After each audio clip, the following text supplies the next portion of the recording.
Okay, so today is World Philosophy Day, November 20th, 2025. And this is one in a series of the IAPC Oral History Interviews. And we're so pleased to be joined today by Elizabeth, is it Lyell? Is that how you say it? Lyle. Lyell, thank you. Elizabeth Lyell, who was in the first cohort, who was in the cohort of the first master's degree program in philosophy for children at Montclair State. And that's why we've invited her to talk to us today. So thanks again, Elizabeth, so much for joining us. Oh, absolutely. I'm delighted to be here. Maybe we could just start out by you telling us, how did you learn about philosophy for children and the master's program? Okay. Um, let's see. It was in 1981, right? Am I remembering that? I couldn't remember if it was 80 or 81, but I'm pretty sure it was 81. I was living in San Francisco. I grew up back east in Massachusetts. I was living in San Francisco and I was engaged in getting a master's in philosophy at San Francisco State University. So anyway, a friend of mine mentioned that she had seen this flyer for this new whatever philosophy for children, and I was intrigued, but and then I thought, why not? So I decided to go for there was a summer session that Matt did, and there were more people. I can't remember how many people came. Maybe when you talked to Margie, you got a sense of that. But it was a month or two, and we were residential at Montclair, um, and had a wonderful time. I don't remember all the details of that, but then I decided I was going to go for the year. We could just come for that first thing or do the whole year to get the master's in teaching. Philosophy for children. And so I decided to go. I enrolled. I was almost finished. Let's see, I was just about finished all my coursework for the MA in philosophy, but I hadn't done my thesis yet. But I put it aside to go do this year Wow. in Montclair, New Jersey. So then four of us ended up, as you know, returning.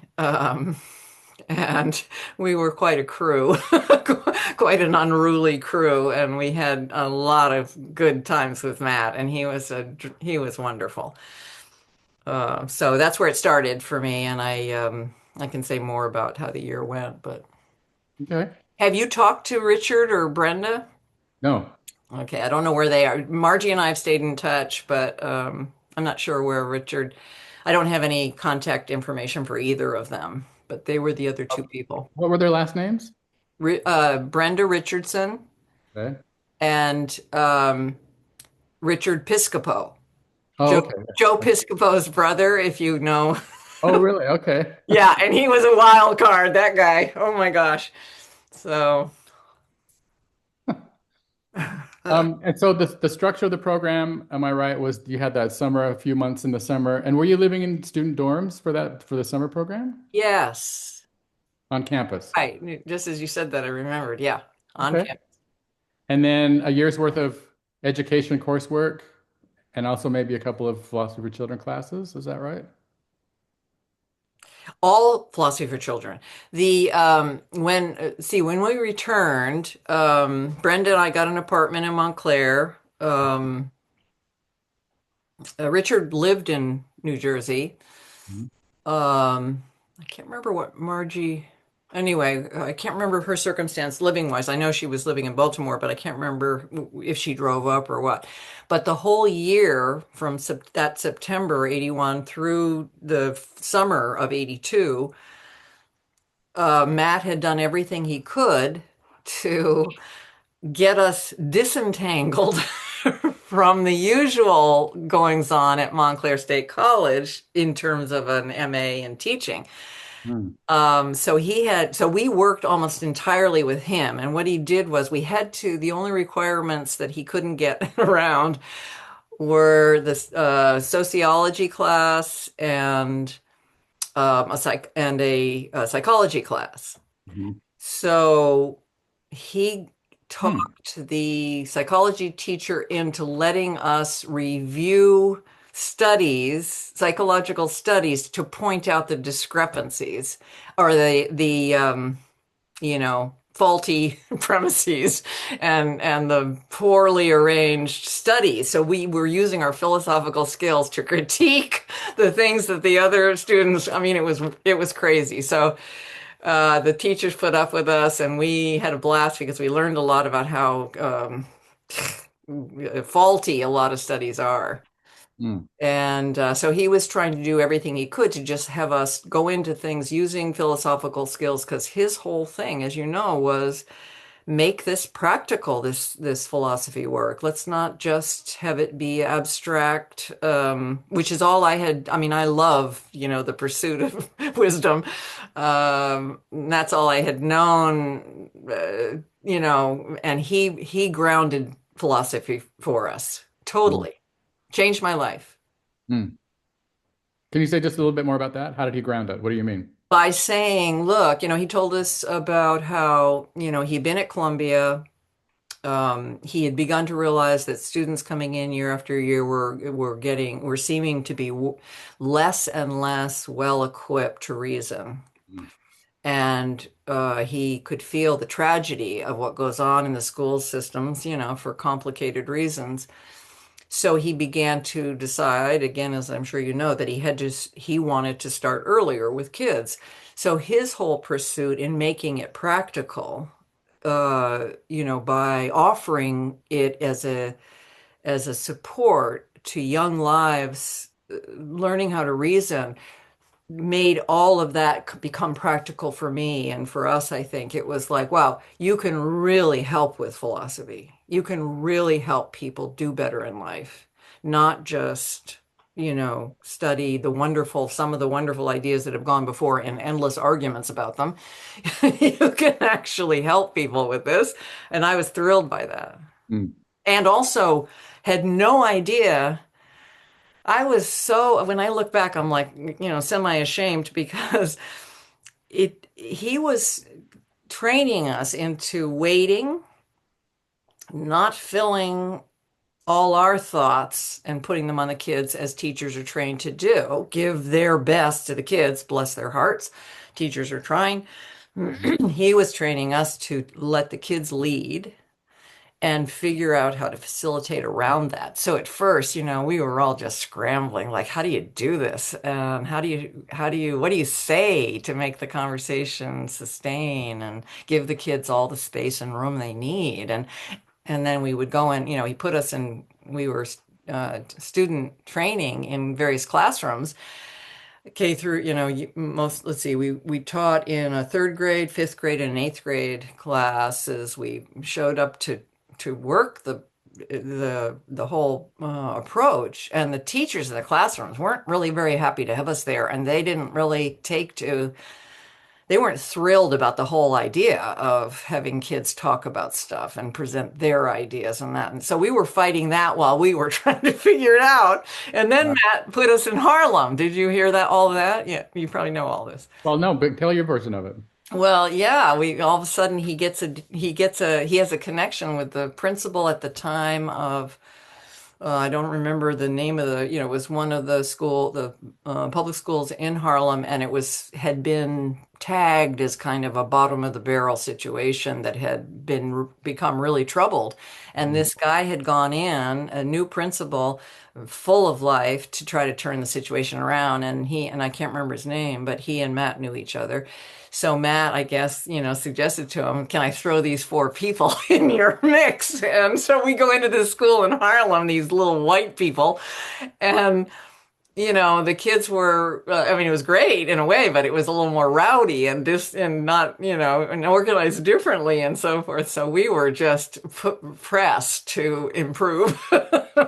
But that was a lovely experience because the teachers were more excited to have us there, and the principal was really excited to have us there.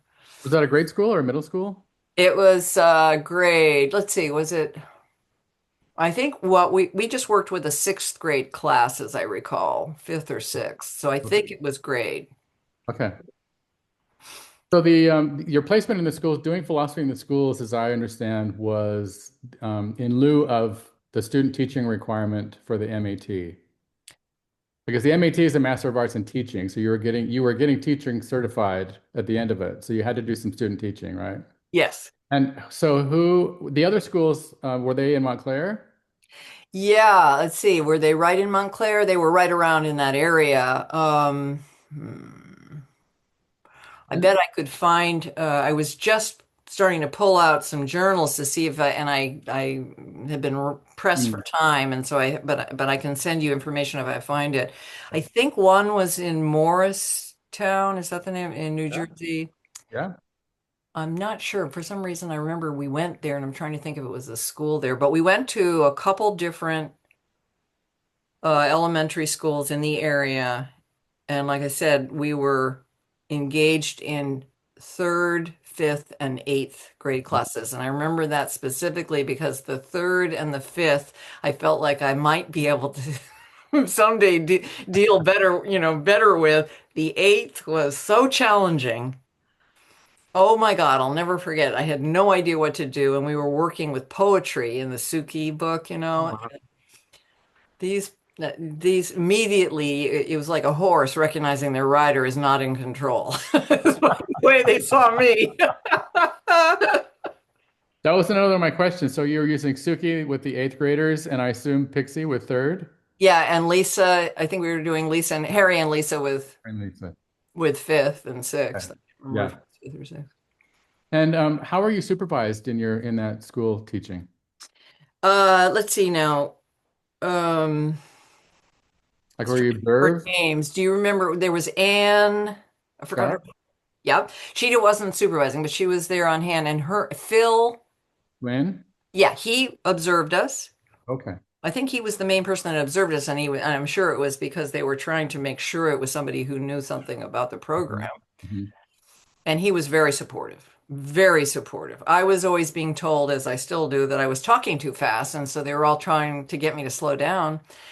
And he came in to observe my classroom, and I was waiting for him to say what everyone said, you need to slow down.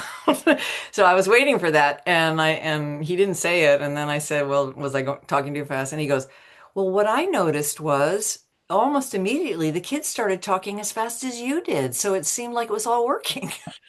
I was like, thank you, Phil. I'll never forget it. He was so supportive and kind. Nice. So you had, and then at the end of the spring, you took another summer session at Montclair on campus. Yeah, so it was a full year of work, Yeah. or a Full year and calendar year. 2 summers. Yeah, over a year.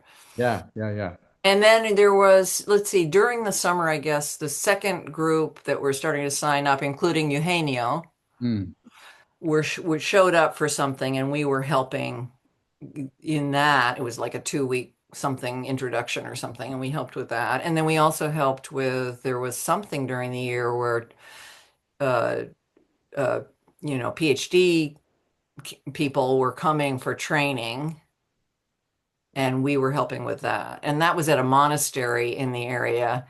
mm. And oh my God, we did as much drinking as we did philosophy work. It was really fun. They were a really nice bunch of people. Was that the monastery in Patterson? Yes, Oh, yes. yeah. Yeah. And I still remember, well, I remember Bernie Doyle, I think his name was. I'm not sure if that's right. Anyway, he very nice man who I don't know, there was just a kindness around this whole program, and so I think people responded to it.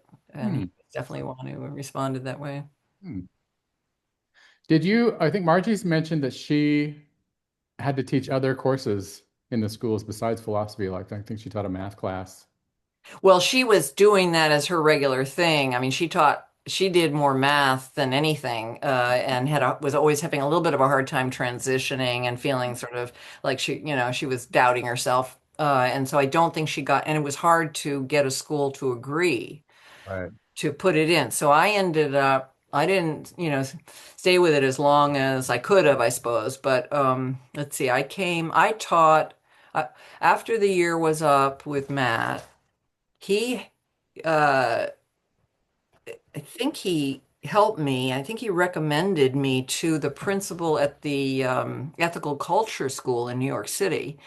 And Hmm. I was working in the Fieldston part of it for I think 4 days a week, and then I would go down into New York City to teach one day at the Central Ethical Culture Hmm. situation.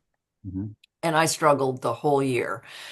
I felt out of my element. They hired me as the ethics teacher. It was the only way they could find to, and I was saying, and I would be doing philosophy for children, which they were okay with, but not like that was not their first choice or anything, and they didn't know much about it. And so I roamed in the school and went through for in the grades from third to sixth grade, teaching, stepping in to teach a thing on philosophy for children. Hmm. And it was a hard year for the school because the principal was they were just about to oust her. There was a whole thing going on around that. So it was very chaotic, the whole thing. But I do remember very well that I struggled with the sixth grade. The younger ones I did pretty well with, but there was a fourth grade class that I adored, and they adored me, and I got a chance to feel more comfortable and to run with it, and we had a great time. And they all called me Liz, and they liked, pursuing various questions and so forth and so on. Yeah. Can I tell you a story about one of the little Please. kids? Yeah, please. This isn't directly about this shows kind of the atmosphere of it, but it wasn't directly about the philosophy questions and so forth. But one day, this class that I loved so much and that I was able to keep reasonably uh, calm, they came in from recess one day and they were bouncing off the walls, and I could not get their attention. And I was sort of like, oh no. And so I finally, made a big show of, now what's going on here? And they all sat down and they were, fine to like try to work with me on this. And so I said, what's going on? What's with you all? And there was silence, and then this little 9-year-old boy, fourth grade, um, puts his hand up, and I call on him, and he stands up and he goes, Liz, we're in fourth grade now. And I said, yeah, what's coming? And he said, and we're getting more aware of the girls, and the girls are getting more aware of us. And it makes us very, very nervous. I was not expecting it. So I go, oh, and all these heads nod. And I thought he's going to end up a spokesperson for something, or a lawyer, or I don't know what. But anyway, it was like it, it that kind of thing cued me into how much is going on with kids and what they're thinking about that they don't usually say unless there's an atmosphere where they feel they can. And then all sorts of things come out. And I remember we talked a little bit about it. I didn't know what to say. I wasn't going to counsel them on their soon to come sexual behaviors or anything, but it was a lovely feeling of being able to be with kids with what they were with. And that was all. I mean, I liked kids. I always did and I always will, but I wouldn't have had that particular perspective in the way I came to have if it wasn't for Matt. As On. far as I'm concerned, he's a hero. He is a great man, and I'm so glad you're writing about him, and I will never forget him ever. Well, Lifetimes from now. So thank you. What remarkable trust for that boy to say that. I know, You. That's amazing. I know. And they could see that I was like not going to do much. I wasn't going to do anything with it. I was like, wow, I know what you mean. Kind of, Uh, The thing that I noticed, I did, so when I quit the ethical culture school at the end of the year because it was, it's like I realized Matt, and I said this to Matt one time, when we were in the middle of the master's year, I said, Matt, you're training us up for a world that doesn't exist yet. And he kind of goes, yeah, you're right. You're going to create it kind of, in your own ways and so forth. And I was aware at the ethical culture school that it was the top of the line school, really good teachers and so forth. And the top of the line wasn't good enough. in the Mm, way of what we're talking about with philosophy for children. mm, And it was a kind of, and also I was totally inexperienced, so I was batting around myself, and so I quit. I said it just wasn't the place for me. And then came back out to the West Coast, and I um, got a job at a elementary school out here where I would be training the teachers and working with the kids. And I did that for a year plus. Then for 12 Sorry, in years, philosophy? what? In philosophy?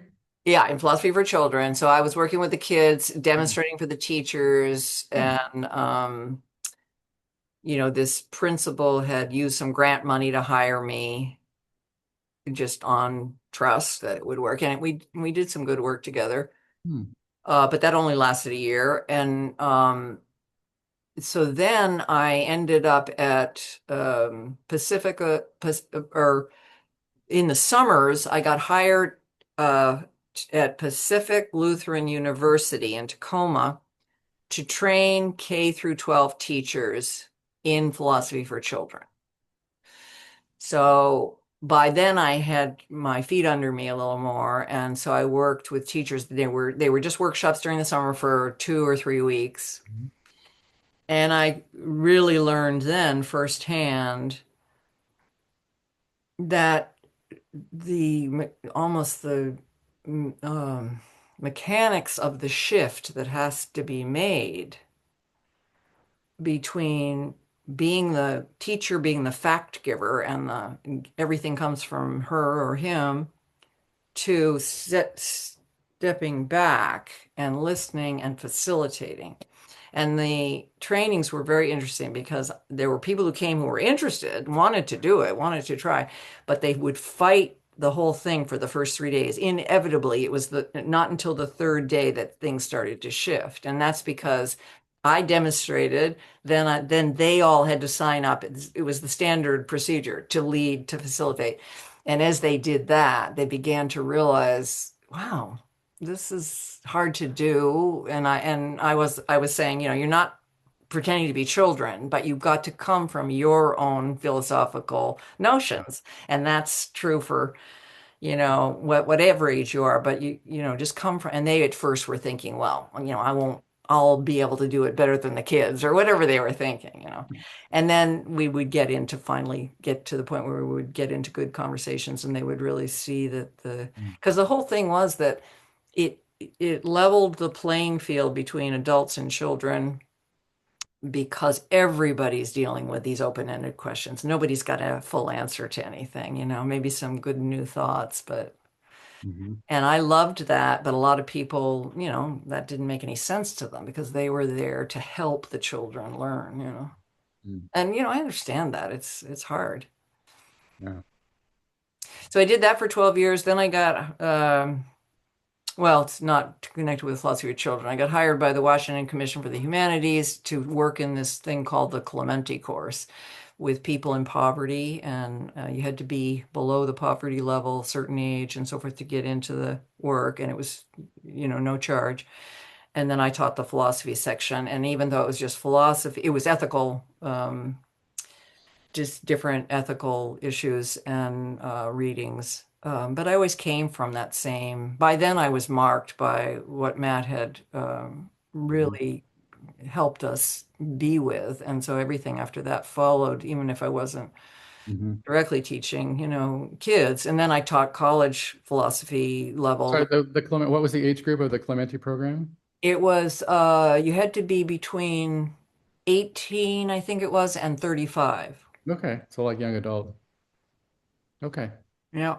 Hmm. And that was a really wonderful effort. It ended up getting a humanity award from the Clintons, in the thing they did, a dinner and a whole Yeah. giving out awards. And so I went to Washington to and met the Clintons, and the Oh. guy who was head of the Clementi course, what was his name? Schwartz was his last name. Anyway, he received the award, and we were there Hmm. to witness it. Fantastic. But then I taught college philosophy at community college level. And so that was 18, 19-year-olds. So, but I was always still listening for proposing the questions around whatever we were reading and getting away from the density of the text and really helping people explore it in their own right. Mm, So mm. it marked me. I'm retiring in semi-retirement now, but I was a counselor then for about, let's see, I started in 2014, I guess. And philosophy for children has been invaluable in listening to people and starting with where they're at. So What kind of counseling? Sorry. just mental health, just general, not heavy duty stuff. I'm a certified counselor, not a licensed mental health practitioner. Um, so I saw just all different kinds of people, but adults. Hmm. But I'm it, gonna let Megan ask a few questions. yeah. Sorry, and I'm sorry I didn't introduce you at the beginning, Megan. This is Dr. Megan Laverty from Teachers College, Columbia I University.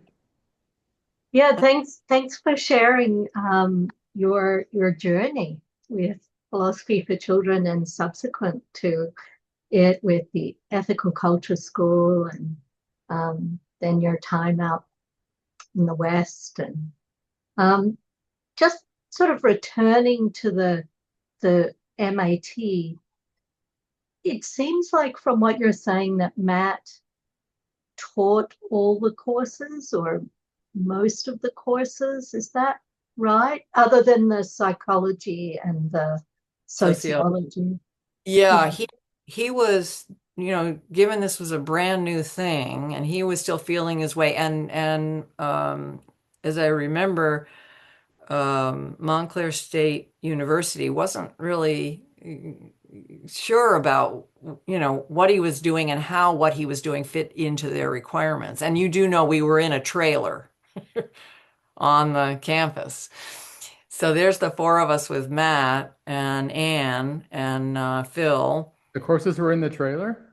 With Matt. Yeah, Oh, all the wow. stuff we did with Matt was in the trailer. Oh, I assumed you had a classroom somewhere. Okay. No.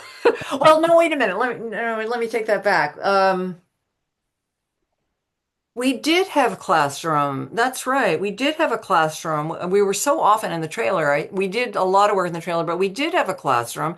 And the reason I remember that is because I had my little dog, Willie, with me, and they used to help me sneak Willie into the classroom. So I can remember Fred, who used to come from Kentucky, would be pushing Willie up through the window, and I'd grab Willie, and then Willie would be in the classroom with us. And Petascanian, right? it was. Petascanian.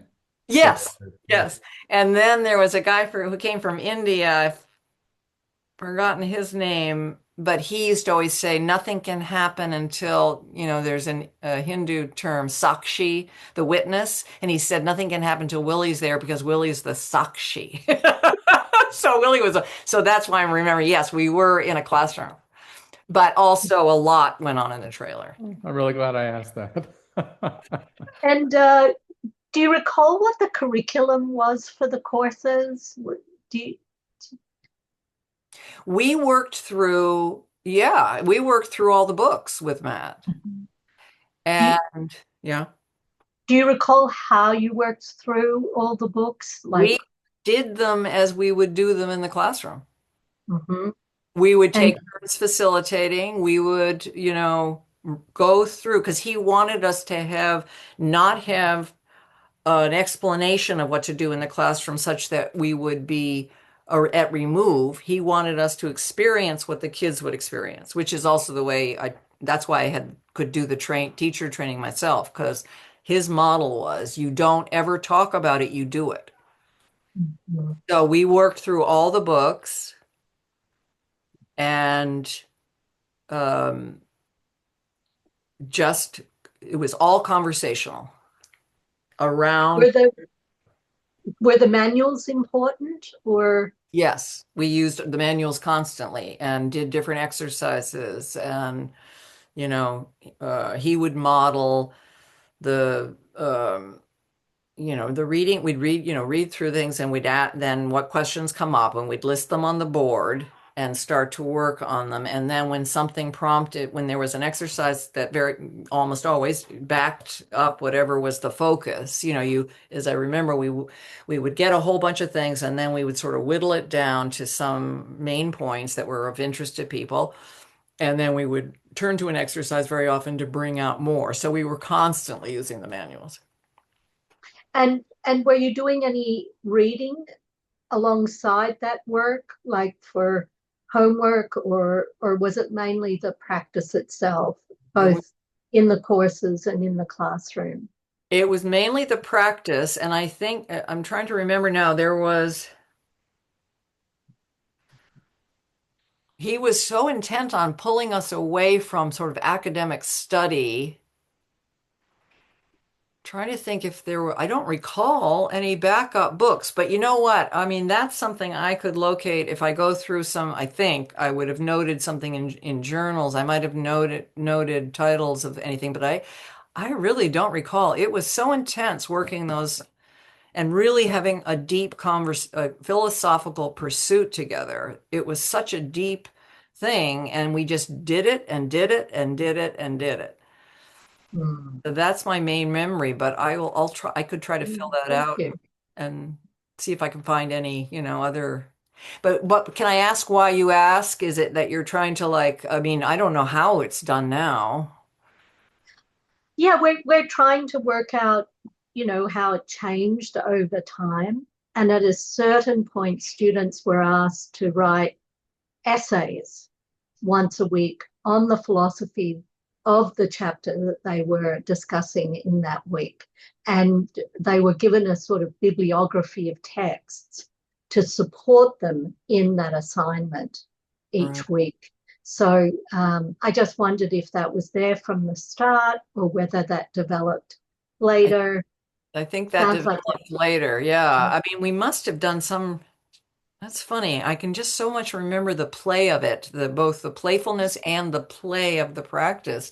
And I am not pulling into focus that we did any extra reading outside. We must have done some, and we certainly did for the sociology and the psychology courses that we had to take. But if I find out more, I'll definitely I'll send you anything if I discover. Yeah. It was such a and different revolutionary thing. So I think I'm mostly, even if we did that, I'm mostly remembering what we yeah. did in action. Yeah, I'm sure. That's often my memory too of practicing philosophy for children. It's those conversations that you remember, and the people, the actual other people involved. Um, just sort of wondering too. I know you said you spent a lot of time with Matt in the trailer, and you know, sort of it's clear that he made sort of such a strong impression on you, both by what he created and your interactions with him. Do you have any specific memories of him as a teacher, like sort of as a professor teacher in those courses or in his relationship with you, that stand out or that sort of informed your impression of him? Hmm. First to say, we all just loved him and admired him. And we just wanted to listen to anything he had to say. He was um, wise and kind, and we were such a ragtag old bunch, and he looked always for the best in us. I mean, I had a terrible incident. It's sort of, I feel so ashamed sometimes, but I mean, it's so many years ago. But in an eighth grade class, I got the one I told you that was so challenging for me. I got so frustrated, I swore in class, like it was a strong, because they were being rowdy, whatever. And I got pulled out of the class the teacher was there and I was out of control. He pulled me out of the classroom.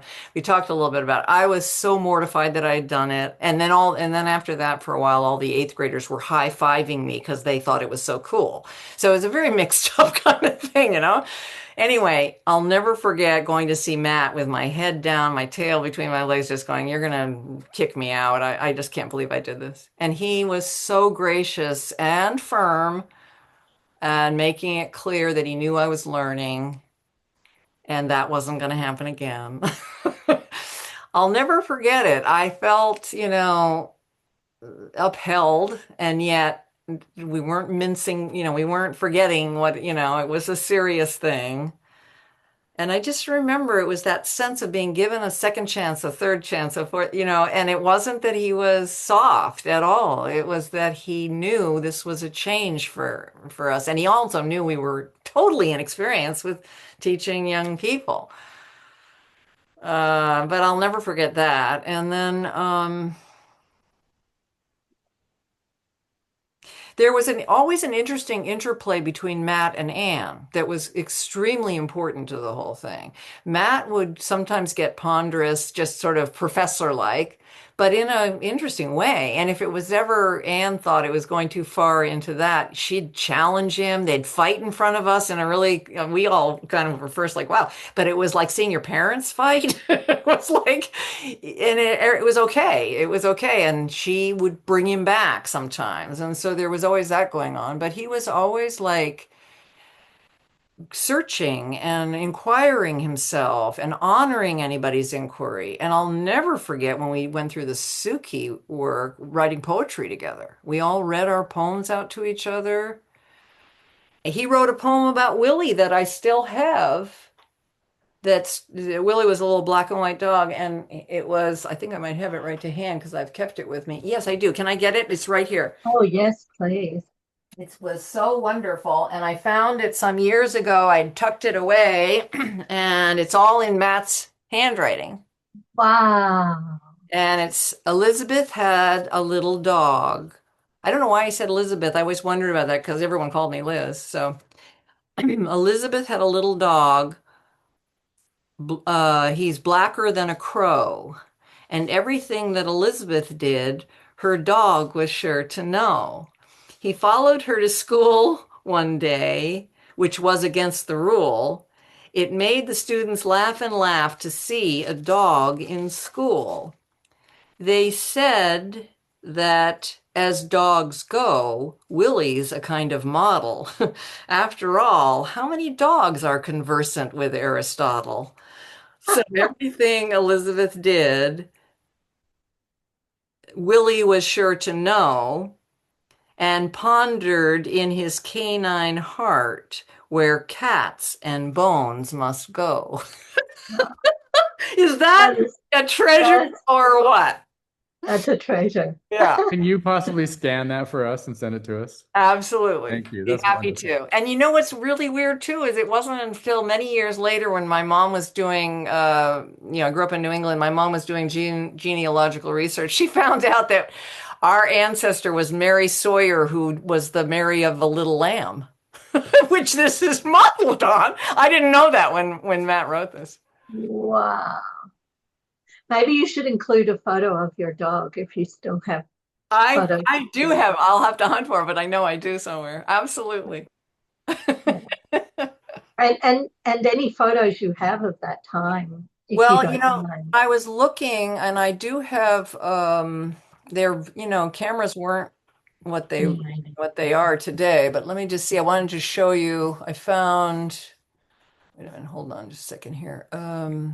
Is this on your computer? Do you want to share screen? Is that what you're doing? Yeah, I would like to. I'm just finding the photo, but then if you're willing to. Absolutely. Okay. And it sounds like Matt and Ann both sat in on all the courses. Oh, that's a great photo.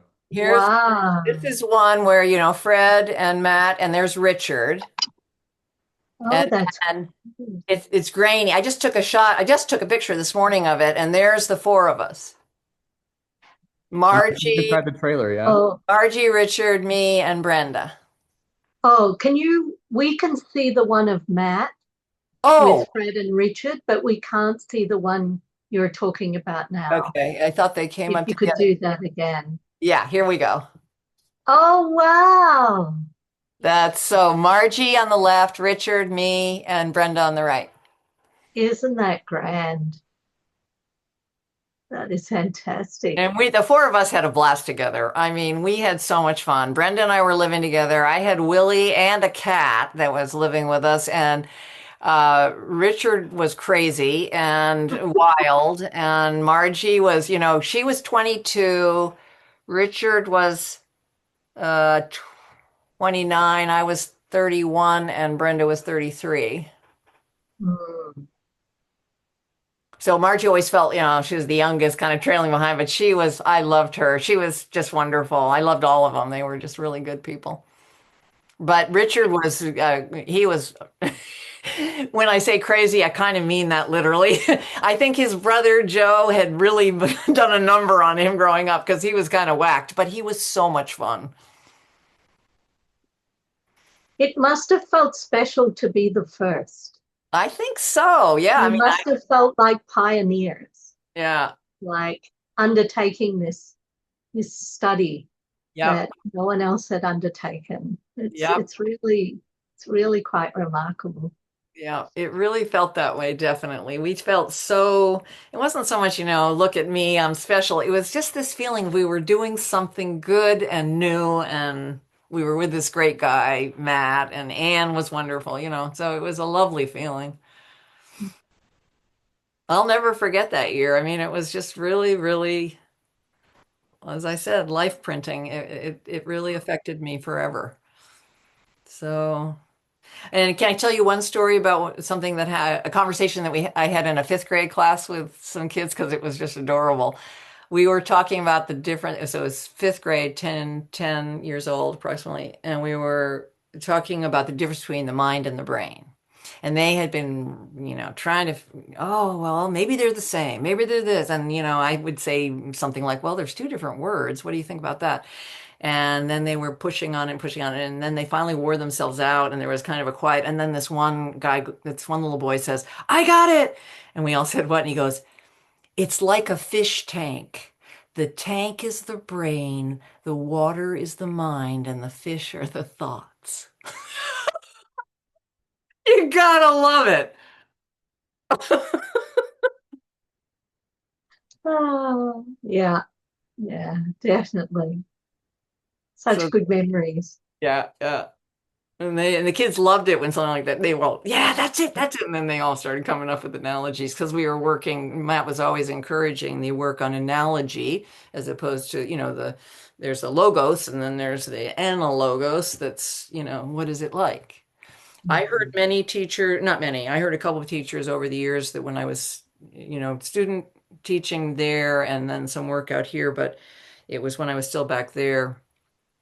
No, yeah, it was at the Ethical Culture School, I think, where I heard someone say when a kid was saying, "Well, it's like that," and then come up with it, and I heard the teacher say, "Don't tell me what it's like. Tell me what it is." Oh my Lord! But so analogies was the way that was the dance, the music of the kids' thinking. Speaking of that, how did you find, you said you did it for 12 years, teacher training in Teacher philosophy for training, children? yeah, not with the kids, but with the K through 12 teachers, yeah. And you said that was summers, 3 weeks over the summer with follow-up or Let's see, how did that work? Yeah, I think there was follow-up. I visited, I think the agreement was that I would visit their classrooms maybe a couple times after that, as I recall, and just give suggestions. given that you'd done a whole year and then sort of taught it full time, how did it feel training teachers in such a short period of time? Like, did you feel that it made a difference, that it was successful, that you were or did teachers take to it? How what was that? Because it's so different doing it for a year than doing it for Yeah. sort of a shorter period. And I know that's often how most teachers encounter philosophy for children, is through some Yeah. kind of professional development workshop. It's not in the context of an entire degree. And I just wondered how you reflected on that difference or negotiated it.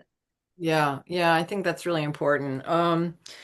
I mean, really what I did, I modeled, I mean, this was sort of in a desperate attempt to keep working with the program, and I hadn't been able to find I wasn't even sure I wanted to be an elementary school teacher. I wasn't quite sure what to do, and I couldn't find a roaming thing like I did in ethical culture.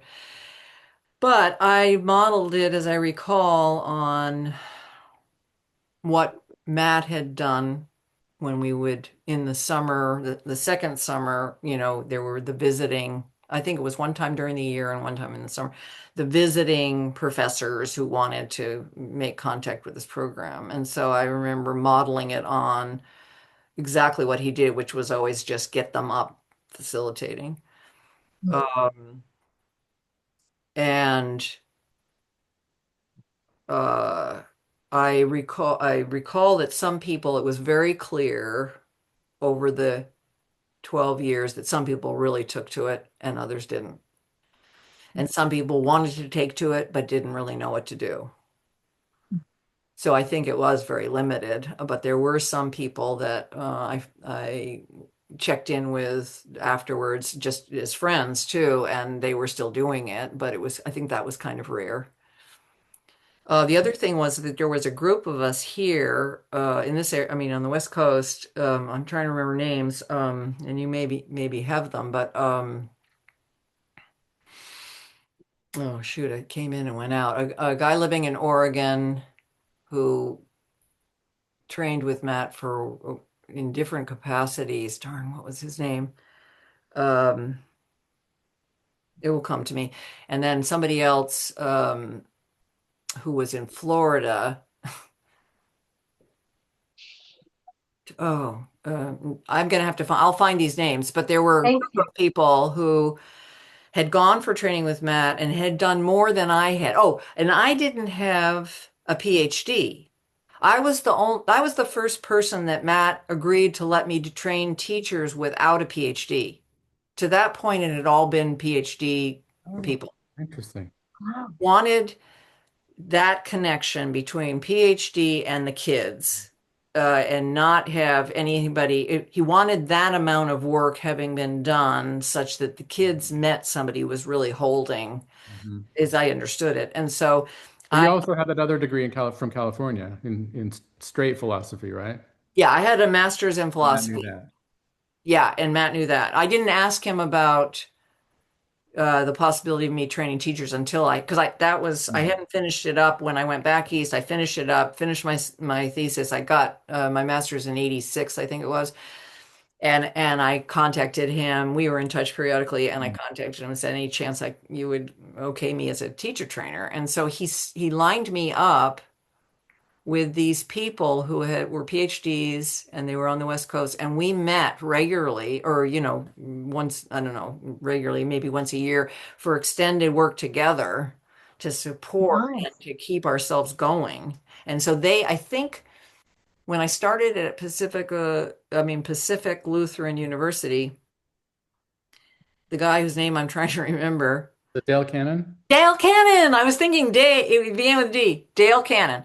I think he came to work with me on the first one, to co-teach it, facilitate it with me, as I recall. And then I was off and running. And then, do you remember there was another guy, Thomas? I can't remember if it's his last name or his first name, who was also in Oregon.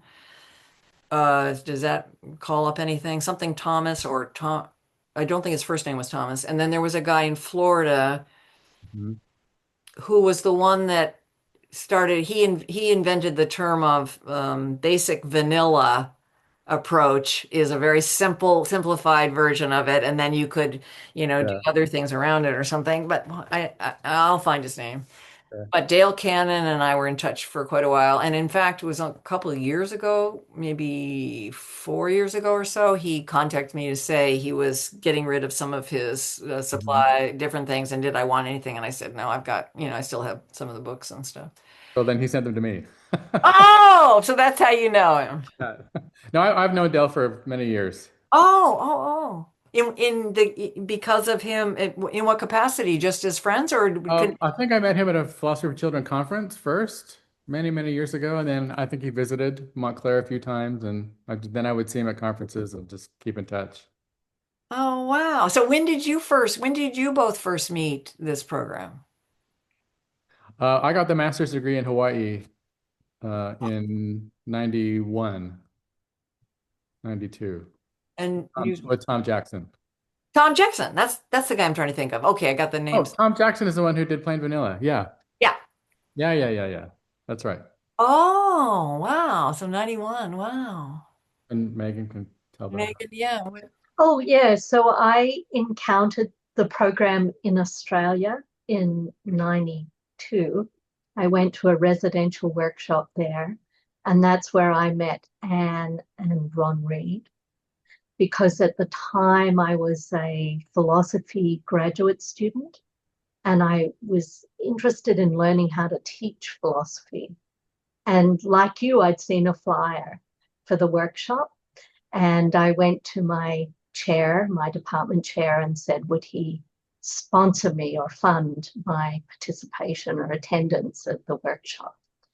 So I did that in 92. And then Anne very kindly said, why don't you come to a residential workshop in the States and have another experience, but a much more international one? And the Institute will fund it. So I managed to do 2 residential workshops in 1 year.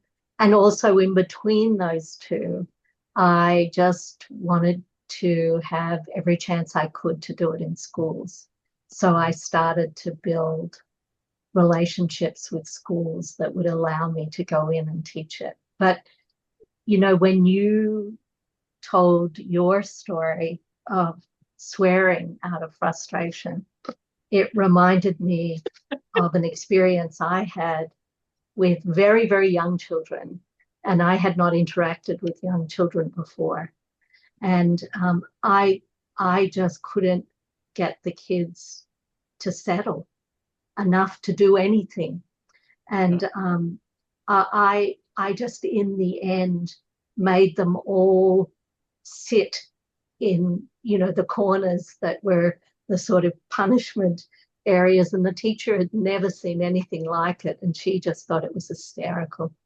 So, it was just, I really resonate with those very early experiences where you're just, because, I didn't have, I had no education background. And so I didn't know anything about child development. I didn't know anything about how to relate to children. Yeah, it was very funny, but I just kept doing it. And then I came back in 94, and then I came back in 2000. Came back for more. I came back as a fellow at the Institute. So I actually served as a faculty member at the workshop and assisted Anne with the master's students. So I got to read some of those essays that the students wrote weekly. And I also got to be in those classes. Right. And so I have a sense too of just how intense that work is. Yeah. Because, you're doing, I think you're doing like 3 or 4 courses a week. And so you're doing that whole curriculum in a week. And staying on top of all that and thinking about it. And yeah, and then of course, at that time, the degrees were really international. They sort of had a lot more international students maybe than there were in the early days. It sounds like that was just beginning at the end of your time in the program. Yeah. Yeah. And, Wow. it was, Wow. Yeah, it's been, and I think you're right. Like, I think my experience too is that everyone was so kind, and so generous. And for me, that was just, um, yeah, something I wanted to be a part of, as just like you. Yeah. Mhm. Yeah. Yeah, that's great. It's really good to hear from, just how long you both have been with it. I just haven't known. Would sort of get news now and then, but I haven't known, and out here, I don't know if you know that there was one reason too. I think, started to, I knew I had other things I was needing to do. And so I sort of fell away from that. And then also because there's a lady out here, Jana Moore Lone. Do you know Oh that? yeah, we know her very well. Okay, so you know her personally. Yes. Yeah, so she was able to pull together starting up a nonprofit back years ago. I was on the board for the first year or two or something. And I was debating about whether I wanted to work with her more. And she's so competent and so good and so talented and everything. And she had a certain way of working it. And it was, great, but a little different from my style. And I knew she was going to do right by it, so I felt okay to move away too. So that was part of, and I Yeah, can, it served an important role, I think, Plato, bringing people together yeah, who had maybe not been brought together in Mhm. quite that way for many, many years. So, yes, she's been um, so devoted and dedicated. And I've Yeah. gone to a couple of her things, like I've gone to some of their conversations. I've gone to a classroom conversation at Seattle Central, I think it was. So, I've kept up with some of that, but she's been so dedicated, and many other good people too are with her are dedicated. So I think I know she and Matt hit it off, and I think Matt would be proud. yeah, I do too. Sure. And the dynamic between Matt and Anne, it seems like everybody comments on that, how they were both complementary and having very different strengths and personality styles, which also led to some tension, not Yeah, infrequently. yeah, yeah, Were they both like sitting in on all the courses, it sounds like? That's amazing. yeah. Well, you mean sitting in on all the courses? I'm not sure. You mean they were teaching us? They were like co-teaching the courses? Yeah, I mean it was Matt's lead, but she was definitely, Yeah. definitely right there. Hmm. And then Fred would come regularly to visit, and he'd be there, and Phil would be there sometimes, but it was Wow. mostly Matt and Anne. Yeah. And we always, heard the story. I mean, we heard the story initially about how she had seen him give a talk. I can't remember what she saw him do first. She didn't know him, and then she just comes into the trailer, sits down at the typewriter, and says, "What do you want me to do?" Did you? I'm sure you've heard. We loved that. So Do you we remember any other names that came through, the like visiting scholars or everybody that stayed for a while? well, Like, did you know, was Joanne Matkowski there at the time? I think she may have been just a regular oh, student worker in the 80s. I remember that name. Why? I can't Might have been remember. like an office person. Or Ron Yes, Reed, was yes. he there? Or who? Ron Reed from Texas. I remember that name too, but I don't recall He might exactly. have And been the one I can't remember from Oregon who came with Dale. Hmm? You don't remember another guy? He No, was I'm trying to great. think. Yeah. He was a big guy, hefty fellow, and he was darn, I got to find his name, but I do remember Ron Reed's name and Joanne Makowski, right? Huh? Yeah. And then this guy Bernie, I remember so well. But let me think about others. I can probably find some names in Okay, great. Thanks. yeah, I'll check and see what I can find. All right. Well, so what are you doing with this? You've written, I mean, Margie seemed to think you were in final stages of, I can't remember what she said exactly, but yeah, is it written or is it? It's pretty much written. Well, it's an edited collection. So we have we started like a philosophy for children founders series with Routledge because it was we just started with the book on Anne because Anne had never had a book of her own, and Anne wasn't really known for her scholarship, but we knew Anne well, and we knew that we really appreciated her writing. And so we pulled together some of her most important writing pieces into a book, and we asked um, scholars in the fields that she wrote on to look at a section of what she had written and then write an essay about her work. So that was the book on Anne. We just wrote an introduction about her life. And then we decided to go on. So we did the next one was on Gareth Matthews. We did the same thing. Oh, Gareth Matthews, of course, he is wonderful. Yeah. Did you meet him? Was he? Yeah. Oh, tell us Yeah. about that. Um, let's see. I'm just looking over here because I'm remembering he gave me some materials.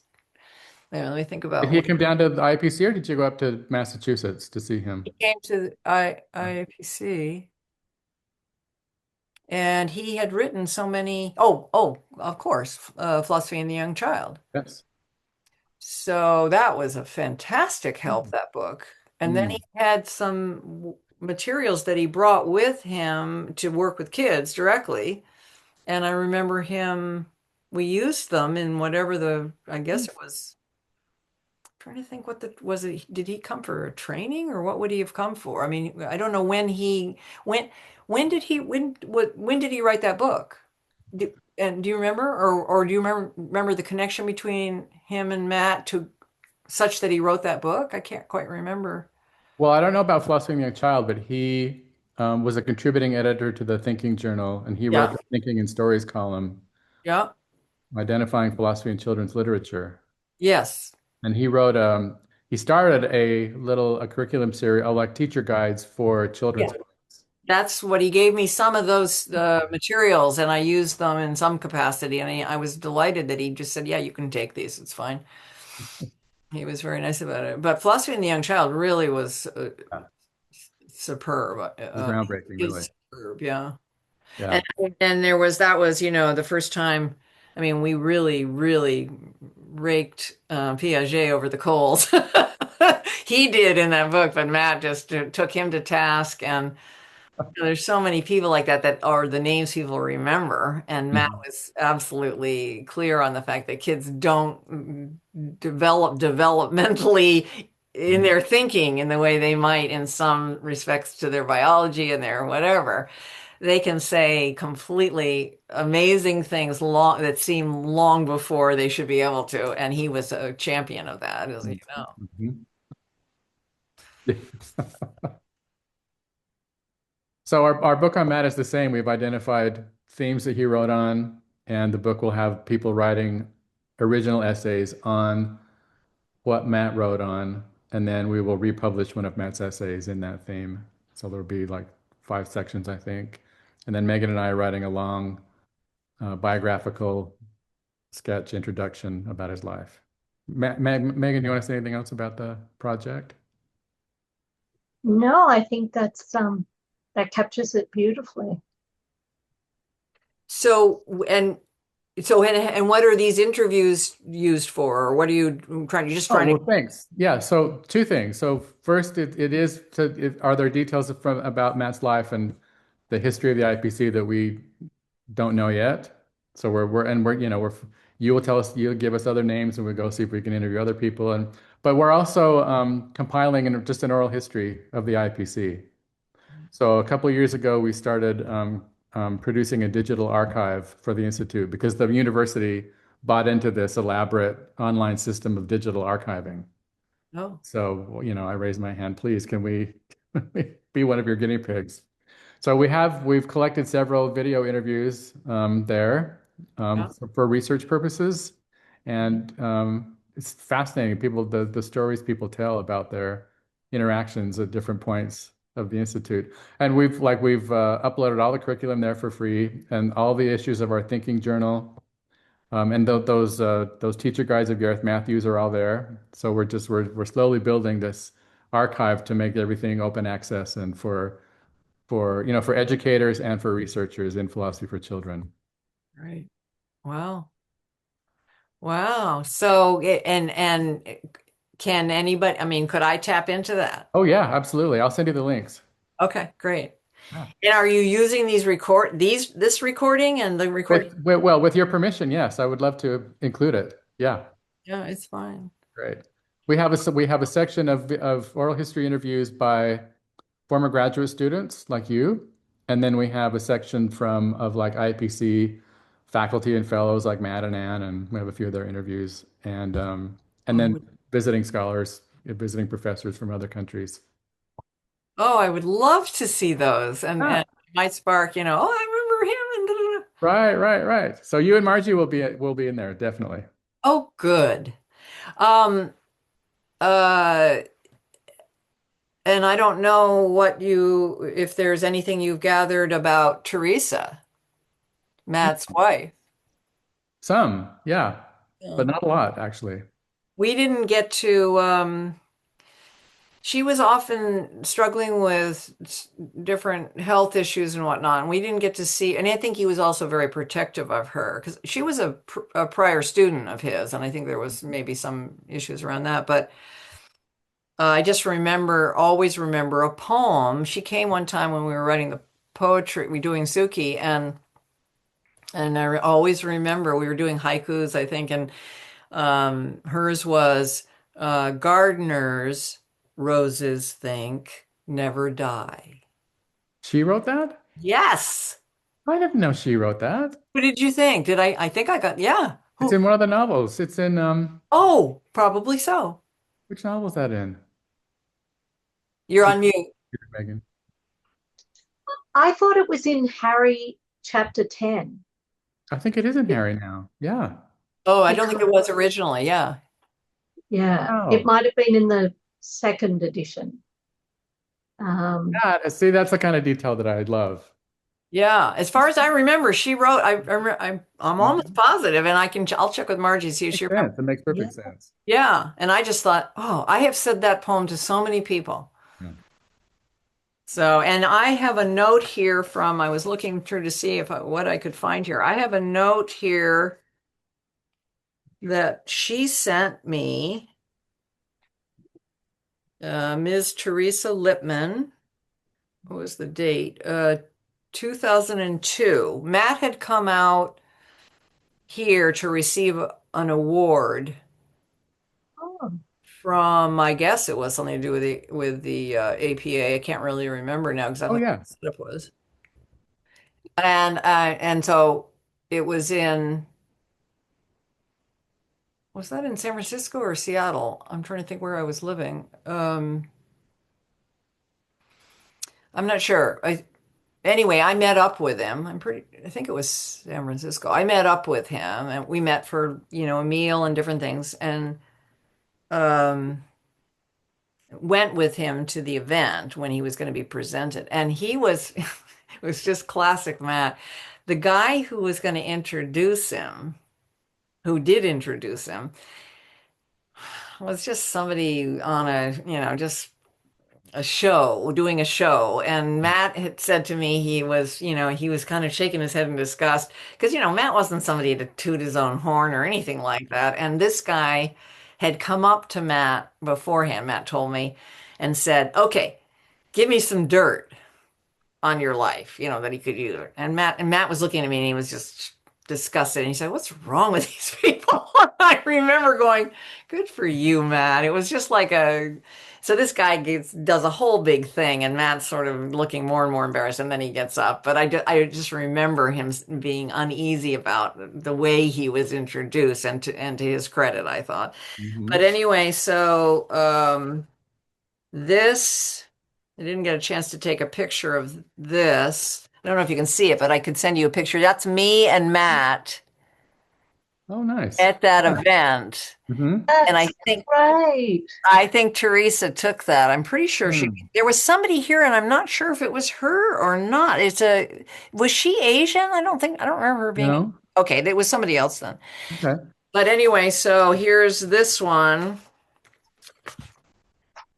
again with Oh, the woman yeah. that picture. Oh, Does that woman look familiar to you, or? I don't know who I think that her, anyway, Teresa sent me, Dear Liz, I'm sorry I couldn't take more time with you and the others. This is when Matt gets really tired, and when he does, his Parkinson's is Mhm. noticeable. You may remember I was sick. Matt didn't, I can't read her writing, but it was something about hearing her tell him that. There was some reason why and it must have seemed pretty strange to everyone that I rushed out of the room just as Matt was about to receive the award. If you have a photo of Matt being presented with the award, I'd be very grateful if you could send me a copy. I don't think I did, but I'm sending photos and notes to Christine, who I know had something, others, maybe other photos, I'm not sure. Oh, had a camera. And so I don't know if that's Christine. And to somebody else whose name I can't quite read, too. So if you don't have any photos, maybe they would have one or two. God bless and be with you, Terry Lipman. Hmm. I think she went by Terry. It looks like Terry. Anyway, Yeah, she did go by Terry. okay. That's right. So a Huh. block out of time. And it's dated April 4th, 2002. Hmm. The letter to me is. I don't know when the award was given. So if it was 2002, I was up here in Seattle. But anyway, we had a very nice time walking around and talking and catching up. It was really a gift for me. I just was so pleased to see him again. And at that time, I asked him, I've been on a spiritual journey all my life, it feels like. And so I've been exploring, I have a PhD. I got a PhD in whatever, 2006. I finished up in mythological and religious studies with an emphasis in depth psychology. So it was all Jungian based. Hmm. And and so I had been trying to pursue something in comparative religion, but all the things that I ran into were divinationally oriented, oriented towards being ordained. Mhm. So I finally found this wonderful situation down in California at Pacifica Lutheran University. I mean, I'm mixing those two up. Pacifica Graduate Institute in Santa Barbara, and went there for a number of years, and I got a PhD in what I said. So I was all stirred up about. I hadn't started that yet, but I was all stirred up about religion and different things. I never asked Matt. I always just figured this guy's the most spiritual person I've ever met. So Hmm. I remember sitting there with him when he came for the award, and I said, Matt, I've never asked you, what are your spiritual views? And the poor guy, I remember him looking at me and sort of gauging how this is going to land, and basically him saying, I don't have any. I'm not spiritual. And I couldn't believe, I mean, he didn't say he was atheist, but he basically said, I couldn't believe it because for me, everything about him was a spiritual mission of Hmm. support to people. So I said, Really? And I clearly looked disappointed. And he goes, I'm so sorry. I'm so sorry to disappoint you. And I said, I just assumed. And then he said, um, Whenever I hear people say, oh, it's all in God's hands, I get worried. And that was everything to me. I was like, Interesting. I'm with you on that. Yeah. Yeah. Yeah. Yeah. Yeah. I think there's my own. I am atheist, but my own approach to spirituality is very. I don't even know what the word would be, but hopefully it's kind of, capacious at least, that recognizing just what you are saying about Matt, that there is a spirituality there, and it doesn't need to have a supernatural explanation or grounding, but yeah, it's there and it's important. Yeah. Yeah. Yeah. And I take very seriously, it's funny because the spiritual journey that I've been launched in for years and years since 88 was started by a guy who is no longer, in his body. But he was a Leo. I'm interested in astrology too. He was a Leo, like Matt, both Mhm. of them born in 1924. Hmm. I always Interesting. took that as very significant. I think they're Yeah. friends somewhere. Nice. And I think they're both friends with Socrates, so no doubt about Oh. Well, that might be a nice note to end on. it. Yeah. That's fantastic. Oh, it's so nice to talk with you. I really appreciate. Delightful. So nice. Thank you so much. Yeah. It'd be nice to have Thank more you. contact. So, yeah, thank you, man. Yes, we'll stay in contact, and whatever Yeah. photos, documents you can share with us, we'd be so grateful. Okay, great. And All I'll right. send you those links right now. Okay, perfect. And I'll get you the pictures and anything else and I'll look in my journals and send word about any other names I can find. Wonderful. Wonderful. We really Thank appreciate that. Thanks. Yeah, yeah. Oh, and Brenda Richardson would be an amazing person to interview if you Okay. Do can get you know how her. to get in contact with her? I don't have her Yeah, I'll look around. info, and neither does Margie, I don't think, because we both said you have it, and Yeah. that she was so close with Fred. Oh, They okay. worked together in Kentucky Yeah. promoting the program, and she was the most dedicated person of the four of us. Mm. She was over the top interested in it. Fred had introduced her to it before she came. She Hmm. knew more about it than any of us by the time she came to for the masters. Do you know what she did after the program? Like Or where as I she know, ended she up? was working with children and doing this. I know she was for some years after, but we lost Okay. touch. All right, we'll get our detective caps on and go for it. Excellent. Okay, good. And if I find any link to her info, I'll send that. Wonderful. Okay. Well, thanks again, Elizabeth. So nice to meet you. Oh, Yeah. likewise. This has been a real pleasure. All right, take good All care. right, we'll be in touch. Take care. Okay, Bye. bye.